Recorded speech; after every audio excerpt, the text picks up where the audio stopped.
The leader of the Kurdish Democrats, Saleh Muslim, has played down proposals for Kurdish self-governance in northern Syria. Muslim claims that plans for a Kurdish administration are a temporary measure which will remain in place while Syria's civil war continues. It's not autonomous. It's what we have done is just the first step of those civil, what we can say, the civil administration for the areas, for Rojava. And what happened yesterday is about is just the founding consult, which is contains about 82 people.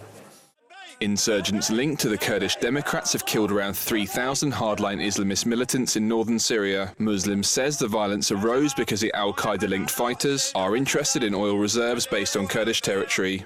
Because at the end they are fighting for money. As I mentioned also, about 3,000 people killed from them. At the beginning they were strong, but now as maybe they are not strong enough because you see they are in the war, somebody should lose. So they are losing.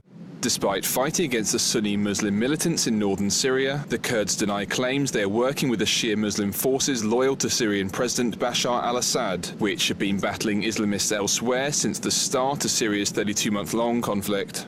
We have no contact with them at all, and also they are far away because we have those groups in between, I mean, even in Aleppo and so.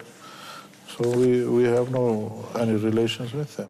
Syria's main opposition to Assad, the Syrian National Coalition, a group backed by many Western governments, has also voiced its opposition to Kurdish autonomy. The coalition said in a statement that the Kurds were separatists, hostile to the Syrian revolution. However, the Syrian Kurdish Democrats are cooperating with groups based in historical Kurdistan, specifically in parts of Iraq, Turkey and Iran. Two Iraqi Kurdish parties and Turkey's Kurdistan Workers' Party have already provided aid, weapons and money to the cause. The region's 25 million Kurds are said to be the world's largest ethnic group without a state. Turkey's Kurdish party waged a violent insurgency for 3 decades, until recent peace talks with the government began. Meanwhile, in Iraq and Iran, Kurdish resistance efforts continue.